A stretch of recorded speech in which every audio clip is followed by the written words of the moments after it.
এই মাছের কচুরি হলো উত্তর কলকাতার খুব জনপ্রিয় একটা স্ট্রিট ফুড। আর এটা বানানোর জন্য কোনো রকম ভেটকি মাছ বা চিংড়ি মাছের প্রয়োজন নেই। বাড়িতে থাকা রুই কাতলা মাছ দিয়েও আপনারা এটা বানিয়ে নিতে পারবেন। প্রথমে এই নুন হলুদ মাখিয়ে রাখা মাছগুলোকে 3-4 মিনিট একটু সেদ্ধ করে নিতে হবে। এবার এই মাছটা ঠান্ডা হয়ে গেলে এর থেকে কাঁটা বেছে নিন। এরপর কড়াইতে তেল গরম করে দিয়ে দিন একটু গোটা জিরে আর পেঁয়াজ কুচি। এরপর দিচ্ছি আদা রসুন বাটা। এটাকেও 2 মিনিট একটু নাড়াচাড়া করে নেব যাতে আদা রসুনের কাঁচা গন্ধটা চলে যায়। এবার ছাড়িয়ে রাখা মাছটা দিয়ে দিচ্ছি স্বাদমতো নুন, একটু হলুদ গুঁড়ো, লঙ্কা গুঁড়ো, জিরে গুঁড়ো, গরম মশলা গুঁড়ো, অল্প একটু চিনি, স্বাদমতো কাঁচা লঙ্কা কুচি আর দিলাম 1 টেবিল চামচ ছাতু। এবার এই সব কিছুকে খুব ভালোভাবে মিক্স করে নিয়ে 3 থেকে 4 মিনিট নাড়াচাড়া করতে থাকুন।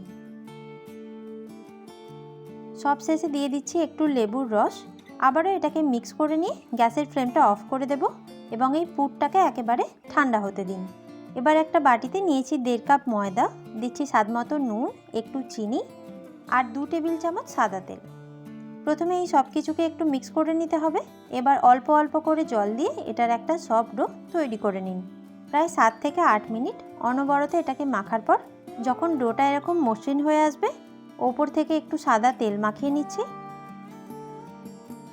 এবার এটাকে ঢাকা দিয়ে রেখে দেব আধ ঘন্টা।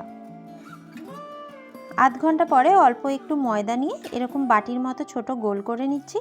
দিয়ে দিলাম একটু মাছের পুর। এবার খুব ভালোভাবে এর মুখটা বন্ধ করে দিতে হবে।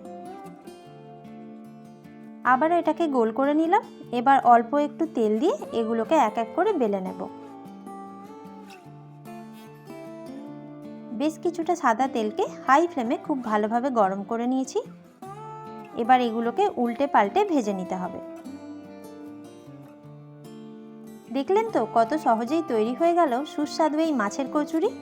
রেসিপিটা ভালো লাগলে অবশ্যই একটা লাইক দিয়ে দেবেন আর এরকমই আরও ভিডিও পেতে চ্যানেলটাকে সাবস্ক্রাইব করতে ভুলবেন না। Thank you.